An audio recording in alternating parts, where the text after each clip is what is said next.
Saya tuh beli nggak pernah ngantri, beli hajar kanan, jual kiri.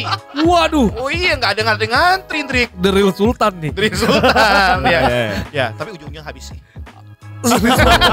Serius. Video ini bukanlah rekomendasi ajakan membeli atau menjual. Jadi kalau Anda merasa video ini bermanfaat, silakan subscribe, like, dan komen. Dan jangan lupa nyalakan loncengnya. Sampai ketemu lagi di video berikutnya.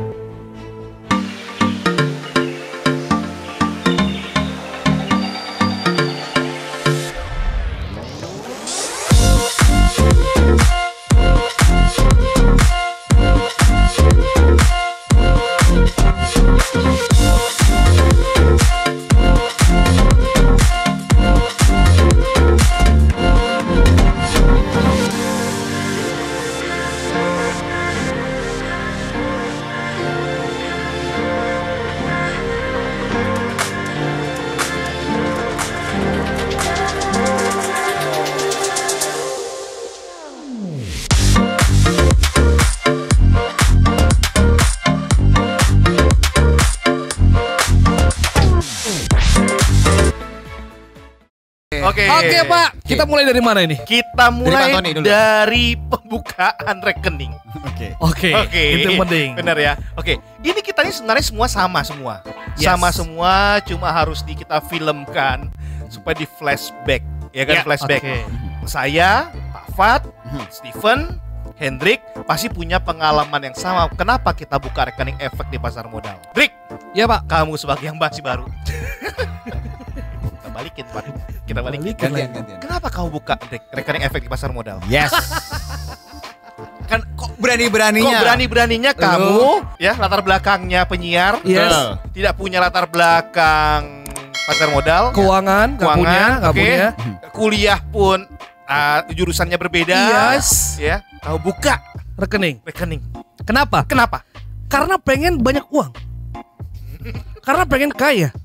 Karena pengen gitu loh, pengen sultan. Oke. Jujur aja. Oke. Jujur aja. Sultan bicara terserah. Sultan mah Pak, bebas kan. Iya. Oke. Iya memang awalnya kayak gitu Pak. Wah Iya. aku pengen sukses. Karena pasti sebelum kita masuk kan kita searching dulu di YouTube. Iya. Banyak yang ditampilin orang-orang yang sukses di pasar modal, Warren Buffett, terus Le Kong Hong, Lokeng Hong, dan banyak yang lainnya juga. Ya, anak, kan masih muda. Iya, iya, Nah, iya. termotivasi dong. Gue pengen sukses kayak mereka. Oke. Udah buka nih. Belum selesai. Oh, iya. Belum selesai. Oh, iya. Jadi pertama kali gara-gara itu. Pertama kali, itu dong motivasinya. Oke. Steven gimana, Steven? Awalnya saya buka itu pertama karena saya bantuin temen. Nah, saya pikir kenapa nggak saya coba di diri saya sendiri. Akhirnya kami buka di sana 2018 tanggal 2 Juli saya baru mulai. Kalau saya sebenarnya mulai awalnya itu bukan reksadana saya. Saya ngeliat ada beberapa fund manager yang saya lihat tuh performanya tuh bagus banget. Dulu sama sekarang beda jauh kalau saya boleh bilang. Kenapa? Dulu itu jujur ya rugi mah. Sering banget. Atlas mah sering banget, Trik. Sampai akhirnya gue ngerasa ya memang kalau dulu itu kita trading itu sendirian. Ya. Ya gue ngerasain loss ya. Lumayan sih. Sampai akhirnya ya gue ketemu stylenya sendiri tuh seperti apa kayak gitu. Kita sampel ya, sampel Hendrik, Oke. kemudian Steven dan Fat. Ini ada 3 orang yang berbeda. Iya, Kalau ditanya sama saya, kalau tanya balik nih. Pak Tony, kenapa Pak Tony terjun di pasar modal? Jadi gini, saya tuh dulu jadi pimpinan cabang, Ya. ya kan, iya kan, di sekuritas. Ini orang enak banget ya, cuan, gampang banget cari duit di pasar modal ya. Iya. Ya, nah akhirnya ya gue bikin pasar modal itu ya kayak arena dingdong. Hah? Area dingdong, gue ada teknik analisis, mana yang gerak, gue hajar naik turun. Ya. Pokoknya Ya. transaksi dan sifatnya kepuasan tiap hari, Pak. Oke. Betul. Bukan uang yang dicari, bagi saya itu adalah kepuasan. Kepuasannya. Adrenalinnya beda. Adrenalin. Jadi misalnya uang 18 juta satu hari bisa transaksi itu 500 juta. Betul. Iya kan? Yang penting tato, mau main Warren kayak mau main apa kayak tato diajar. Iya. Karena saya nggak punya ilmu teknikal dan tidak punya ilmu fundamental. Oke. Tidak punya sama sekali. Yang penting puas. Yang penting puas. Cuan. Oke. Running trade muncul langsung beli. Iya, pokoknya ada running trade. Saya tuh beli nggak pernah ngantri, beli hajar kanan, jual kiri. Waduh, Oh iya, nggak ada ngantri, Trik. the real Sultan nih. Dari Sultan, ya. Ya, tapi ujungnya habis sih. Serius. Serius habis sih. Habis, zero. Serius? Serius, nggak sampai sebulan kok. Kembali dari nol. Iya, kembali titik nol. Pertamina dong. Bang, dimulai dari nol ya. Dimulai dari Iya. nol. Pertama kali orang tuh kebanyakan buka di pasar modal adalah masalah kepuasan untuk diri dia sendiri. Yang kedua itu adalah yang paling banyak nih sebenarnya pengen cepet kaya sih sebenarnya. Gua nih butuh duit 2 juta nih tiap bulan nih. Short cash flow saya. Iya. 2 juta. Paling enak nyari duit di mana? Trading aja. Trading aja pasar modal. Gimana uang 20 juta? Masa sih 20 juta 10% nggak bisa dapat? Ngayal-ngayal nih kan. Mulai ngayal nih. Hari ini misalnya kayak Antam naik 2%. Masa gua dari pagi nggak bisa dapat 5%, 10 juta dapat 2 juta, ya kan? Iya. Ya kan? 20%, ya kan? 2% 200.000 terus sebulan masa gua nggak bisa dapat. Masa sih sehari tuh nggak bisa minimal dapat 1 juta Iya. gitu kan? Ya, ini sebenarnya yang terjadi di Indonesia maupun di luar negeri. Oh iya, khayalan dong mulainya. Yes. Karena udah emosi kan, ada nafsu. Udah emosi. soalnya. Emosi nafsu. Kayak gue juga gitu loh. Masa sih sehari nggak bisa 2%? Iya kan? Masa sih sehari nggak bisa 1%? Iya kan? Iya kan? Emosi Sehari bawaannya. Iya kan? Lu Tiba- sehari 2% tuh berarti sebulan lebih dari 60%. lebih dari 40%. Gini kan? Iya. Masa sih sehari saya nggak bisa 2%? Sebulan berarti kalau saya 2%, Kali Kali 20 lah, ya 20 lah. 40%. 40%. Iya kan? Setahun 40 kali 12 480%. Mending gak usah kerja, Iya. kongkang-kongkang di rumah. Iya. Pagi-pagi begitu buka running trade cari 2% udah tidur. Iya. Ya kan? Kalau dipikir-pikir loh. Benar. Itu yang selalu terhalusinasi sama masyarakat orang. Betul. Plus edukasi enggak ada. Itu yang jadi masalah Jadi sebenarnya. jadi pada saat kita pertama kali di pasar modal selalu dipaparkan bahwa pasar modal ini pasti make you money loh. Cuan loh, cuan.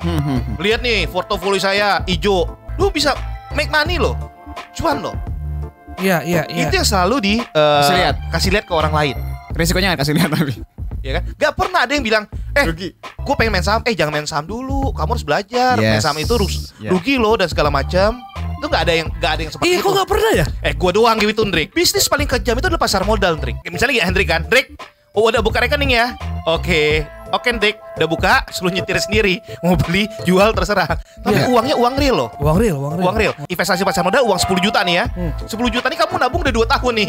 Kamu beli di pasar modal, harus kamu dilepas. Tapi di satu sisi kita juga susah ngasih tau Ndrik, jangan beli saham ini ya. Nanti naik, kau salahkan kami kan? Iya. Itu yang jadi masalah sih sebenarnya. Iya kan? Nanti kalau kamu salahkan, Pak Antoni nih, tahu gitu kan? Gua tahan, gua udah untung 3%. Iya. Karena kamu masih terbawa di awalnya adalah 2% sehari. Benar. Bener gak? Benar, Pak, benar. Akhirnya orang tuh di sebelah kita itu akan diam. Ya udah, kamu beli saham misalnya, saya beli saham NV misalnya gitu kan. Pak, jangan beli NV. Waktu dia jual, sahamnya naik. Disalahin nggak kita sama dia? Salahin kan? Sama orang itu kan? Kita diemin aja. Nanti kalau turun, disalahin juga. Kenapa Antoni nggak ngomong? Jangan beli NV. Jadi memang step awalnya itu orang di pasar modal tuh rugi karena memang tidak ada edukasi dan tidak dipaparkan resiko-resikonya itu seperti apa. Jadi kesalahan pertama, investor retail adalah mindsetnya pertama kali udah salah pada saat masuk. Yang kedua, edukasinya tidak dipaparkan masalah resiko. Masalah cuan terus. Yang ketiga, pengenalan produk knowledge tentang saham bursa itu minim. Karena pada saat dia udah mulai loss, dia udah mulai berpikir nih, bandar, Nah, iya, menyalahkan orang lain jadinya. menyalahkan orang lain. Kenapa gitu ya? Iya. Kemudian yang keempat itu mereka tuh maunya instan. Karena udah capek, mereka maunya instan. Instan tuh maksudnya sama apa yang kira-kira naik rekomendasi itu Yes. yang dibeli. Hari ini apa yang naik? Iya. Coba deh Bapak Ibu perhatiin deh. Oke. Kita terbiasa selalu ngomong resiko. Ya, kita selalu bilang kita nggak pernah bilang wah ini bakal naik sekian, nggak pernah kita ngomong kayak gitu. Even tadi kita ngebahas Aisyah pun kita ngebahas resiko loh Iya. tadi, Indri. Jadi ini yang harus kita perhatikan sebenarnya. Ngejar 2% sebulan itu nggak gampang, susah banget.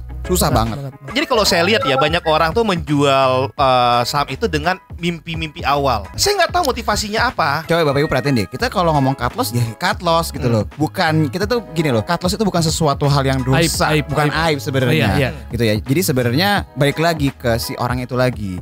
Definisi tepat itu adalah ketika nanti lu beli saham, tidur lu itu nyenyak, Drik. Itu yang paling penting. Karena kalau udah Pondasinya nyenyak harus udah- benar, pondasinya harus benar dulu. Oke. Oke, jadi misalnya gini, Iya. Hendrik datang nih, Ya. Pak, saya buka rekening efek. Saya nanya, berapa Hendrik buka rekening efek? Kata teman saya enak nih cuannya daripada saya dagang. Iya. Itu langsung kita harus edukasi, Pak. Saham tuh resikonya begini gini loh. Yes. Oh enggak. Kalau teman saya beli saham blue chip aman. Ya itu tuh. Blue chips aman. Hah? Itu tuh benar-benar. Aman nggak Pak blue chips Pak? Enggak. Beli saham blue chip aman. Saya beli aja Bank Mandiri, Bank BRI, Bank BCA. Tidur. Aman, enak Ya. tidur. Ya. Yes. Ya. Kalau dia beli mungkin posisi IHSG pada saat 4886, Ya. oke masih enak lah, Oke. ya kan? Tapi pada saat kemarin dia masuk pada IHSG 6.000, waktu itu BRI-nya harganya 4.000, 4.500, 4.400 itu kan? Enak gak dia? Enggak.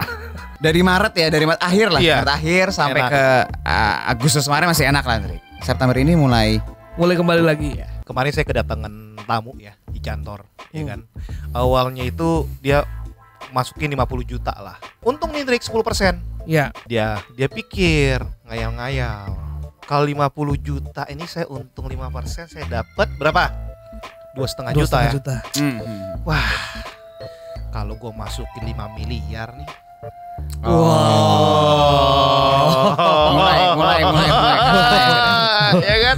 Atau saya masukin 500 juta, 25 Hmm. juta cukup nih untuk biaya hidup gue sebulan. Bener? Sebulan. Ya, oke. Bener? Nah, itu yang terjadi. Awalnya sudah bener. Kemudian habis itu mulailah muncul Goyang. halusinasi. Oke. Masuklah 500 juta atau 5 miliar atau 1 miliar. Bret, rugi. Datang saya menanyakan, Pak, ini benar nggak sih saham? Oh. Kalau saya kecil untung, kalau saya besar kenapa saya rugi? Kenapa ditambahin jadi rugi? Iya, Iya kan? jangan-jangan nih ada permainan nih. Ada yang ngoprak-kaprik nih. Iya. Tapi pada saat dia udah dari 50 juta menjadi 500 juta, udah menjadi 5 miliar, psikologisnya beda, Andre. Psikologis. Setuju.